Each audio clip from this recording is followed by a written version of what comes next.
មកកាន់ PUC Podcast PUC Podcast គឺជា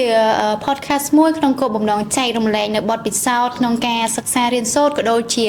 ការទទួលបាននៅឱកាសអាហារូបករណ៍ទៅសិក្សានៅក្រៅប្រទេសផងដែរជាបឋមនាងខ្ញុំប្រកាសណាសូមក្រាបថ្វាយបង្គំដល់ព្រះគុណម្ចាស់គ្រប់ព្រះអង្គក៏ដូចជាសូមគោរពទៅដល់ថ្នាក់ដឹកនាំនៃសាកលវិទ្យាល័យបញ្ញាសាស្ត្រកម្ពុជាទាំងមូលក៏ដូចជាសួស្ដីទៅកាន់បងប្អូនដែលកំពុងតែតាមដានទស្សនានៃ podcast នេះនាងខ្ញុំឈ្មោះអុកសុគន្ធដាលីជាអ្នកសម្របសម្រួលនៅកម្មវិធីនៅថ្ងៃនេះហើយថ្ងៃនេះផងដែរគឺខ្ញុំមានដំណឹងពិសេសមួយដើម្បីជំរាបជូនទៅកាន់បងប្អូនទាំងអស់គ្នាគឺយើងមានវាគ្មិនកិត្តិយសដើម្បីចូលរួមមកចែកម្លែកបទពិសោធន៍របស់គាត់ផ្ទាល់ហ្មងហើយគាត់ទៅតែទទួលបានឱកាសអាហារូបករណ៍ទៅសិក្សានៅប្រទេសជប៉ុនអញ្ចឹងចង់ដឹងថាគាត់មានតិចនិចក៏ដូចជាបទពិសោធន៍អីខ្លះដើម្បីចែករំលែកទៅកាន់បងប្អូនប្រិយមិត្តទាំងអស់គ្នាអញ្ចឹងទៅជួបជាមួយគាត់ទាំងអស់គ្នាជម្រាបសួរបងចាអញ្ចឹងមុននឹងចូលទៅដល់កម្មវិធីសូមបងជួយណែនាំឈ្មោះជំនាញក៏ដូចជាអាហារូបករណ៍ដែលបងទៅតែទទួលបានណាបងចាបងចាដូច្នេះជាបឋមនាងខ្ញុំសូមគោរពថ្វាយបង្គំទៅកាន់ព្រះថេរានុថេរៈគ្រប់ព្រះអង្គសូមគោរពលោកតាកោភេងពីចម្ងាយសូមគោរពជំរាបសួរលោកគ្រូអ្នកគ្រូក៏ដូចជាគោរពជំរាបសួរអ្នកទាំងអស់គ្នានាងខ្ញុំឈ្មោះខុនសារីវឌ្ឍនាជានិស្សិតឆ្នាំទី2នៃសាកលវិទ្យាល័យបញ្ញាសាស្ត្រមុខជំនាញគ្រប់គ្រងពាណិជ្ជកម្មហើយថ្មីនេះនាងខ្ញុំទើបតែទទួលបានឱកាសការផ្លាស់ប្ដូរការសិក្សារយៈពេល5ខែទៅសាកលវិទ្យាល័យ Hiroshima University of Economics នៃប្រទេសជប៉ុនចាសូមអរគុណបងចាបងអញ្ចឹងទៅប្រទេសជប៉ុនអញ្ចឹងបងថ្ងៃនេះតែងឃើញមករបៀបជប៉ុនហ្មងបងមានបានរៀនភាសាជប៉ុនខ្លះហើយដែរឬមួយក៏យ៉ាងណាដែរបងចាបងចាមុនដាក់អាហារូបករណ៍ហ្នឹងធ្លាប់បានរៀនជប៉ុនហើយបងឥឡូវក៏កំពុងតែរៀនខ្លះដែរបងចានេះជីវ៉ាអូខេបងចាអញ្ចឹងដោយសារអញ្ចឹងបងឃើញថាសាកលវិទ្យាល័យបញ្ញាសាស្ត្រកម្ពុជាយើងមានអាហារូបករណ៍ច្រើនមែនតើស្ថានសឹងតែរៀងរាល់ខែណាចាបងចាយើងមានទាំងនៅខាងប៉ែកអាស៊ីប៉ែកអឺរ៉ុបហើយនៅខាងសហរដ្ឋអាមេរិកទៀតអញ្ចឹងបងអាចចែកម្លែកបានថាមូលហេតុអីទៅបងដាក់សម្រាប់ចិត្តថាដាក់អាហារូបករណ៍ទៅប្រទេសជប៉ុនអញ្ចឹងហ៎បងចាបងចាអរគុណបងអញ្ចឹងមូលហេតុដែលខ្ញុំដាក់អាហារូបករណ៍ទៅកាន់សាកលវិទ្យាល័យ Hiroshima University of Economics នៅប្រទេសជប៉ុនហ្នឹងដោយសារតែមូលហេតុចម្បងគឺដោយសារតែប្រទេសជប៉ុនគឺជា dream destination របស់បងអូនតែម្ដងបងហើយបងអូន admire ទៅលើវិស័យអប់រំរបស់គេវិន័យវប្បធម៌ប្រពៃណីក៏ដូចជាការរស់នៅរបស់ប្រជាជនជប៉ុនអញ្ចឹងណាបងចា៎បានជាបងសម្រេចចិត្តដាក់ទៅជប៉ុនចាបងចាអូល្អមែនតើអញ្ចឹងយើងចូលដល់ប្រធានបទហៅថាចំណុចមែនហ្មងណាបងតែជឿថាបងប្អូនប្រិមិត្តក៏កំពុងតែរងចាំនៅចំណុចនេះដែរចាអញ្ចឹងឃើញថាដើម្បីទទួលបានឱកាសអាហារូបករណ៍ឃើញបេក្ខជនម្នាក់ៗក៏ខំប្រឹងប្រែងខ្លាំងមែនតើអញ្ចឹងពីបទពិសោធន៍បងវិញតែបងបានត្រៀមខ្លួនបែបណាខ្លះឲ្យបងដើម្បីទៅរំតែទទួលបានឱកាសអាហារូបករណ៍ហ្នឹងអញ្ចឹងណាបងចាបងដើម្បីទទួលបានឱកាសអាហារូបករណ៍ហ្នឹងគឺដំបូងបងអូនទៅឆែកមើល scholarship សិនថាតើ scholarship គេមាន requirement អីគេខ្លះហើយបន្ទាប់មកបងអូនក៏ទៅព្យាយាមមកចូលរួមការងារស្ម័គ្រចិត្តខិតខំប្រឹងប្រែងរៀនសូត្រដើម្បីទទួលបានជា GPA ល្អក៏ដូចជាការ recommend ល្អពីលោកគ្រូអ្នកគ្រូហើយបន្ទាប់ពីការងារស្ម័គ្រចិត្តការងារសង្គមហើយបងអូនព្យាយាមចូលរួមកម្មវិធីផ្សេងទៀតដូចជាការប្រកួតប្រជែងឬក៏ការ training អីជាដើមបងដើម្បីសន្សំបទពិសោធន៍អញ្ចឹងណាបងចាបន្ទាប់ពីមានបទពិសោធន៍អីគ្រប់គ្រាន់ល្មមអាចដាក់បានហើយបងអូនក៏ចាប់ផ្ដើមរៀបចំឯកសារដែលមានដូចជា CV cover letter personal study plan personal statement self introductory ជាដើមបងបន្ទាប់ពីរៀបចំឯកសារនឹងហើយគឺមានលោកគ្រូអ្នកគ្រូក៏ដូចជាមិត្តភ័ក្តិជាច្រើនសិស្សច្បងអីហ្នឹងបងគាត់ជួយមើលជួយកែតម្រូវជួយណែនាំជាច្រើនលើកច្រើនសារបងបន្ទាប់ពីរៀបចំឯកសារនឹងហើយអស់ហើយបងអូនក៏យកទៅ submit នៅខាង IR office អញ្ចឹងណាបងចាបន្ទាប់ហើយក៏ត្រៀមខ្លួនសម្រាប់ការសម្ភាសន៍អញ្ចឹងណាបងចាហើយកំឡុងពេលដែលបងអូនត្រៀមខ្លួនសម្រាប់ការសម្ភាសន៍ហ្នឹងបងអូនទទួលបានការណែនាំពីលោកគ្រូដែលគាត់ឲ្យបងអូនរៀបចំនិយាយរបៀបដូចថាយើងនិយាយចម្លើយពិតពីខ្លួនយើងហើយអំពីមូលហេតុចម្បងក៏ដូចជាតាមមូលហេតុអីបានជាយើងជំរុញទឹកចិត្តយើងចង់ឲ្យដាក់អាហារូបករណ៍នឹងអីអញ្ចឹងណាបងពីហេតុផលពីគោលបំណងអីអញ្ចឹងទៅ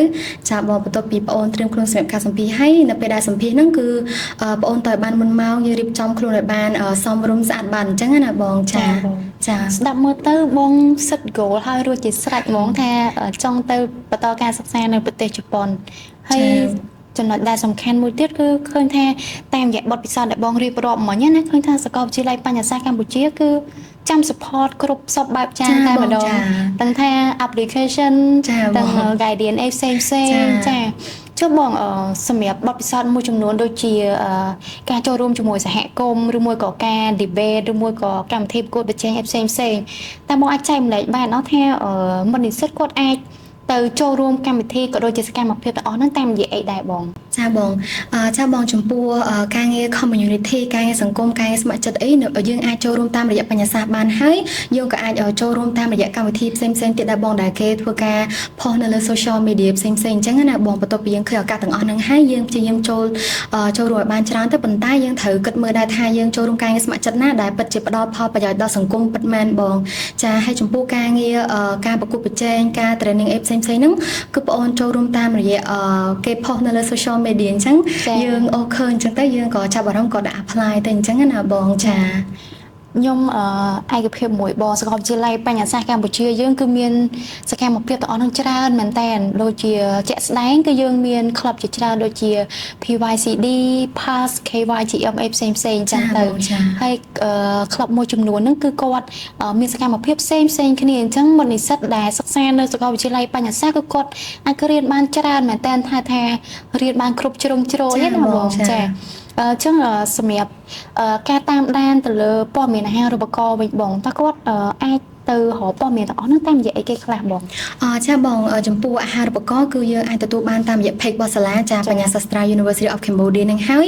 គឺយើងមាន Telegram group មួយទៀតបងដែលឈ្មោះថា Scholarship Mentoring Program ហ្នឹងក៏គាត់ទម្លាក់ជាព័ត៌មានអាហារូបករណ៍ថ្មីអញ្ចឹងណាបងអញ្ចឹងទៅយើងព្យាយាម follow up តាម page សាលាក៏ដូចជាតាម group Telegram ហ្នឹងទៅគឺយើងទទួលបានដំណឹងព័ត៌មានអាហារូបករណ៍ហ្នឹងឯងបងចាបងដូចបើតាមខ្ញុំដឹងមួយទៀតដូចសាកលវិទ្យាល័យបញ្ញាសាស្ត្រយើងមានជា program មួយដែលហៅថាសិស្សច្បងជួយសិស្សប្អូនណាបងចាអញ្ចឹងគាត់ក៏អាចចូលរួមនៅកម្មវិធីនឹងបានដែរមិនអញ្ចឹងហីបងចាបងចាត្រឹមត្រូវបងចាអញ្ចឹងខ្ញុំគិតថាចំណុចមួយទៀតដែលពិសេសហើយក៏ជាចំណុចដែលបេក្ខជនតែងតែភ័យកន្លែងហ្នឹងណាបងគឺការ interview អញ្ចឹងពីបងវិញបងអាចថាមានចំណុចអីដែលបងគិតថាបេក្ខជនគាត់គួរតែយកចំណុចហ្នឹងទៅបង្ហាញគណៈកម្មការដើម្បីឲ្យគាត់ខ្លាចជាបេក្ខជនដែលថាលេចធ្លោ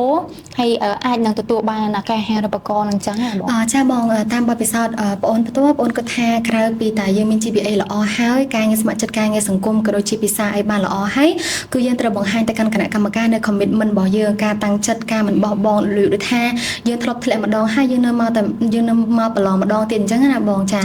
យើងបង្ហាញទៅកាន់គណៈកម្មការពីគោលដៅច្បាស់លាស់យើងថាមូលហេតុអីបានជាយើងនឹងចង់បានអាហារូបករណ៍នឹងហើយតើហេតុអីបានជាគេនឹងគួរតែឲ្យអាហារូបករណ៍នឹងមកដល់យើងអញ្ចឹងណាបងនៅពេលដែលយើងបង្ហាញពីហេតុផលពិតប្រាកដគោលដៅច្បាស់លាស់អញ្ចឹងទៅថាយើងបានអាហារូបករណ៍នឹងហើយយើងយកអាហារូបករណ៍យកឱកាសអាហារូបករណ៍នឹងមកជួយអីវិញដល់ប្រទេសកំណើតយើងអញ្ចឹងណាបងនៅពេលដែលយើងបង្ហាញលក្ខណៈសម្បត្តិទាំងអស់ហ្នឹងហើយគណៈកម្មការគាត់នឹងមើលឃើញថាយើងក៏ជាបេក្ខជនដែល qualify ម្នាក់ដែរជាបេក្ខជនដែលមានលក្ខណៈសម្បត្តិគ្រប់គ្រាន់អញ្ចឹងណាបងចាអូយបើស្ដាប់មើលទៅបងវឌ្ឍនាគឺ well prepare ហ្មងណាតែថាដាក់គោលបំណងទៅសិក្សានៅជប៉ុនតាំងពីការសាកសួរសិស្សច្បងហើយរៀបចំ requirement មួយចំនួនចាបងសំណួរមួយទៀតអានេះយើង shout out ទៅលើបងប្អូនដែលគាត់អត់ទាន់បានមកសិក្សានៅសាកលវិទ្យាល័យបញ្ញាសាស្ត្រកម្ពុជាយើងថាបងមានជាហៅថា message អីទៅកាន់ពួកគាត់ណាបើសិនជាគាត់ឥឡូវហ្នឹងថាគាត់កំពុងតែស្ទាក់ស្ទើរអត់ទាន់សម្រេចចិត្តថាមកសិក្សានៅសាកលវិទ្យាល័យបញ្ញាសាស្ត្រយើងនេះតាមរយៈបទពិសោធន៍បងហ្មងតែហេតុអីបានគាត់គួរតែមកសិក្សានៅសាកលវិទ្យាល័យបញ្ញាសាស្ត្រយើងចាបងចំពោះនាងខ្ញុំពិតជា recommend ឲ្យបងប្អូនដែលគាត់ទើបតែបញ្ចប់ទី12ហ្នឹងឲ្យមកសិក្សានៅបញ្ញាសាស្ត្រមែនតើបងដោយសារទី1គឺនៅបញ្ញាសាស្ត្រមានឱកាសអាហារូបករណ៍ជាច្រើនដែលផ្ដល់ឲ្យសម្រាប់អ្នកទាំងអស់គ្នាអញ្ចឹងណាបងមានឱកាសអាហារូបករណ៍ជាច្រើនមែនតើដែលយើងអាចដាក់ពាក្យទៅយើងបានបទពិសោធន៍ថ្មីទៅសិក្សានៅបរទេសអីអញ្ចឹងបងហើយមួយទៀតនៅបញ្ញាសាស្ត្រគឺកក់ក្ដៅហាក់ដូចជាគ្រួសារតែមួយអញ្ចឹងបងមានតាំងលោកគ្រូអ្នកគ្រូដែលគាត់មានបទពិសោធន៍មានចំណេះដឹងគាត់ព្យាយាមបង្ហាត់បង្រៀនបង្ហាញផ្លូវយើងហើយក៏យើងមានសិស្សច្បងមានអីជាច្រើនដែលចាំជួយអីអញ្ចឹងណាបងអញ្ចឹងទៅនាងខ្ញុំ recommend ឲ្យមករៀននៅបញ្ញាសាស្ត្រដើម្បីទទួលបាននៅអារម្មណ៍កក់ក្ដៅហើយយើងទទួលបានឱកាសថ្មីក៏ដូចជាចំណេះដឹងបទពិសោធន៍ផ្សេងជាច្រើនពីលោកគ្រូអ្នកគ្រូក៏ដូចជាសិស្សច្បងអញ្ចឹងណាបងចាបងអញ្ចឹងខ្ញុំសូមចែកម្លែកបន្តិចដែរដោយសារតែកាលមុនខ្ញុំក៏ធ្លាប់ជាហៅថាមុននឹងមកសិក្សានៅសាកលវិទ្យាល័យបញ្ញាសាស្ត្រណាធ្លាប់មានអារម្មណ៍ថាភ័យខ្លាចដែរដោយសារពេលហ្នឹងភាសាអង់គ្លេសខ្ញុំអត់តន់ថាខ្លាំងអីណាទេគាត់ថាអូយមករៀនតិចអត់តន់គេអីចឹងទៅខ្លាចព្រោះថាសាកលវិទ្យាល័យយើងសិក្សាទៅលើ English base ចឹងណាបងចាអញ្ចឹងសម្រាប់ប្រិមិត្តដែលគាត់តែធ្លាប់ព្រួយបារម្ភពីចំណុចហ្នឹងដូចខ្ញុំដែរអញ្ចឹងខ្ញុំសូមចែកម្លែកថាសាកលវិទ្យាល័យបញ្ញាសាស្ត្រកម្ពុជាយើងគឺយើងមាន program មួយដែលហៅថា supporting program AESP ណាដែលយើងសិក្សាអមទៅជាមួយនឹងថ្នាក់ប បញ្ញាបត្រអញ្ចឹងបងប្អូនអស់បារម្ភតាក់ទងជាមួយនឹងការប្រើប្រាស់ភាសាអង់គ្លេសទៀតអី ចាបងចាត្រឹម ចា ត្រូវ បងអញ្ចឹងសម្រាប់បងប្អូនដែលកំពុងតែ consider លើសាកលវិទ្យាល័យដែលល្អបំផុតសម្រាប់ខ្លួនឯង ចា ហើយលោកអ្នកអាណាព្យាបាលដែលកំពុងតែស្វែងរកសាកលវិទ្យាល័យដែលល្អសម្រាប់កូនរបស់លោកអ្នកហើយផ្ដល់នូវឱកាសជាច្រើនដូចជាក់ស្ដែងដែលបងវឌ្ឍនាកំពុងតែទទួលបានអញ្ចឹងលោកអ្នកអាចពិចារណាទៅលើសាកលវិទ្យាល័យបញ្ញសាស្ត្រកម្ពុជាយើងបាន ចាបងចា ចាអញ្ចឹងមួយវិញទៀតបងទន្ទឹមនឹងការបើស្ដាប់មើលទៅបងទទួលបានហៅថាការ support fully ហីប៉ុន្តែមានផ្នែកណាមួយទៀតបងដែលសាកលវិទ្យាល័យបញ្ញសាស្ត្រកម្ពុជាបានចូលរួមចំណែកជំរុញក៏ដូចជាគ្រប់គ្រងឲ្យបងទទួលបាននូវភាពជោគជ័យទៅលើការដាក់ពាក្យអាហារូបករណ៍នេះអញ្ចឹង ចាបងសាលាបញ្ញាសាស្ត្រពិតជាបានចូលរួមយ៉ាងច្រើនមែនតើបងនៅក្នុងដំណើរការដែលនាងខ្ញុំដាក់អាហារូបករណ៍នេះបងទី1ដោយដែលនាងខ្ញុំបានលើកឡើងអញ្ចឹងគឺសាលាបញ្ញាសាស្ត្រមានក្លឹបជាច្រើនដែលបណ្ដុះស្មារតីឲ្យយើងហ្នឹងចេះចូលរួមការងារស្ម័គ្រចិត្តការងារសង្គមចែករំលែកអីជាដើមបងដែលធ្វើឲ្យនាងខ្ញុំទទួលបានបទពិសោធន៍ទាំងបទពិសោធន៍ពិតប្រាកដក៏ដូចជាបទពិសោធន៍ដាក់នៅក្នុង CV អញ្ចឹងណាបងហើយទី2គឺសាលាបញ្ញាសាស្ត្រសិក្សាជាភាសាអង់គ្លេសនៅពេលដែលសិក្សាជាភាសាអង់គ្លេសអញ្ចឹងទៅគឺគាត់បានមានន័យថាគឺបានហ្វឹកហាត់ក៏ដូចជាពង្រឹងទៅលើជំនាញភាសាអង់គ្លេសនឹងខ្ញុំបន្ថែមដែលវាស័ក្តិសមក៏ដូចជាសមស្របជាមួយគឺមានន័យថាត្រូវជាមួយនឹងសាកលវិទ្យាល័យដែលនាងខ្ញុំដាក់ទៅហ្នឹងគឺគេសម្ភាសជាអង់គ្លេសហើយយើងរៀនក៏ជាភាសាអង់គ្លេសទៀតអញ្ចឹងណាបងនៅពេលដែលយើងរៀននៅបញ្ញាសាស្ត្រជាភាសាអង់គ្លេសស្រាប់ហើយគឺនាងខ្ញុំគឺមានភាពស៊ាំរួចជាស្រេចអញ្ចឹងណាបងហើយទី3គឺមានលោកគ្រូអ្នកគ្រូក៏ដូចជាសិស្សច្បងល្អជាច្រើនមែនតើបងដែលគាត់មានវប្បធម៌ចែករំលែកជួយប្អូនអញ្ចឹងណាបងគាត់ជួយរៀបចំជួយកែតម្រូវទៅលើឯកសារការសរសេរ application interview អីជាដើមបងជួយមើលហើយមើលទៀតកែម្ដងហើយម្ដងទៀតតតែគាត់ថាអាហ្នឹងល្អអាចយកទៅដាក់បានអញ្ចឹងណាបងទៅធ្វើឲ្យនាងខ្ញុំទទួលបានឱកាសអាហារូបករណ៍នេះបងគឺពិតជាអរគុណទៅកាន់សាលាក៏ដូចជាលោកគ្រូខ្លាំងមែនតើបងចាបងចាជួយស្ដាប់មើលទៅបងតស៊ូខ្លាំងណាស់តរំតែទទួលបានឱកាសអាហារូបករណ៍នេះចាក្រៅពីកត្តាខ្លួនឯងការតស៊ូរបស់បងហើយនឹង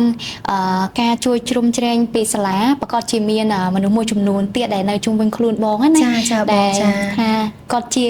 ចំណែកមួយជំរុញឲ្យបងទទួលបានភាពជោគជ័យហ្នឹងអញ្ចឹងបងមានពាក្យពេចន៍អីដើម្បីផ្ដាំផ្ញើឬមួយក៏អរគុណទៅកាន់ពួកគាត់ចឹងហ៎បងចាបងអញ្ចឹងជាដំបូងនេះខ្ញុំសូមអរគុណទៅកាន់សាលាដំបូងគេដែលគាត់ផ្ដល់ឱកាសឲ្យនាងខ្ញុំក៏ដូចជាគាត់ព្យាយាមរកដៃគូសហការដែលអាចឲ្យសិស្សនិស្សិត apply ទៅផ្លាស់ប្ដូរការសិក្សាអញ្ចឹងណាបងជាបទពិសោធន៍ថ្មីហើយពិតជាបទពិសោធន៍ដែលល្អមែនតើសម្រាប់សិស្សនិស្សិតអញ្ចឹងណាបងហើយបន្ទាប់ពីសាលាហើយគឺនាងខ្ញុំចង់អរគុណទៅកាន់លោកគ្រូអ្នកគ្រូដែលព្យាយាមជួយនាងខ្ញុំផ្ដល់ជា recommendation letter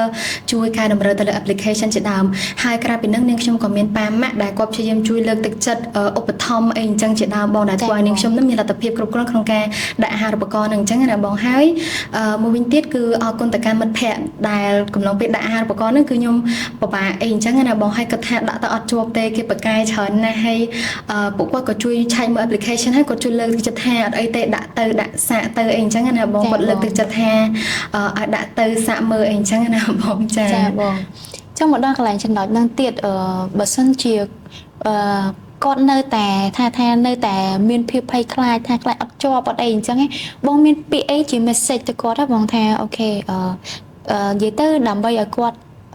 ក្លាហានក្នុងការដាក់ពាក្យអាហារូបករណ៍នឹងកុំឲ្យគាត់ give up ចឹងណាបងចាបងចាជាក់ស្ដែងនាងខ្ញុំផ្ទាល់នេះដាក់3ដងទៅទទួលបានអាហារូបករណ៍នេះបងអញ្ចឹងទៅអត់អីទេអ្នកទាំងអស់គ្នាយើងដាក់មានន័យថានៅពេលដែលយើងដាក់លើកទី1អត់ជាប់នឹងមកពីយើងខ្វះខាតចំណុចអីមួយឬក៏យើងអត់ទាន់ qualify enough អញ្ចឹងណាបងអញ្ចឹងទៅយើងសិក្សាពីចំណុចខ្វះខាតរបស់យើងហើយយើងទៅពង្រឹងបន្ថែមឲ្យអស់អីដែលគេត្រូវការហ្នឹងទៅហើយយើងព្យាយាមមានន័យថារៀបចំឲ្យបានត្រៀមខ្លួនរួចជាស្រេចអញ្ចឹងទៅដើម្បីមកដាក់ម្ដងទៀតយើងនឹងទទួលបានជោគជ័យឲ្យបងចាបងព្យាយាមគង់បានសម្រាប់អូខេអញ្ចឹងតាមពិតទៅនៅមានសំណួរសួរបងច្រើនទៀតដោយសារតែធ្លាប់បានរៀនសូត្រពីបងខ្លះពីមុនមកដែរប៉ុន្តែដោយសារតែពេលវេលាយើងមានកំណត់អញ្ចឹងសម្រាប់ចុងក្រោយតើបងមានថាជាពាក្យពេចន៍អីទៅកាន់បងប្អូនដែលអត់ទាន់បានសម្រេចចិត្តមកសិក្សានៅសាកលវិទ្យាល័យបញ្ញសាស្ត្រកម្ពុជាណាបង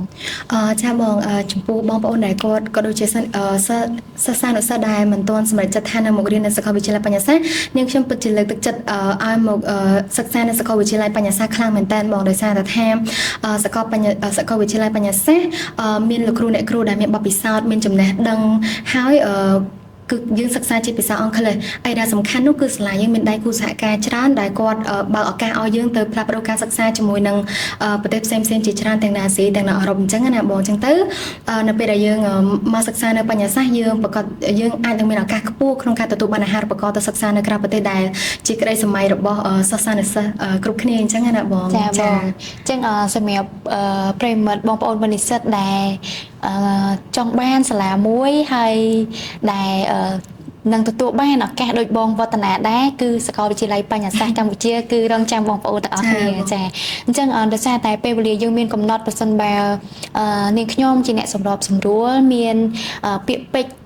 ឆ្លោះឆ្លោយដោយប្រការណាមួយដោយអចេតនានាងខ្ញុំសូមខន្តីអភ័យទោសអញ្ចឹងនាងខ្ញុំឈ្មោះអុកសុគន្ធដាលី ចានាងខ្ញុំឈ្មោះខុនសេរីវឌ្ឍនា សូមអរគុណសូមគោរពលា ចា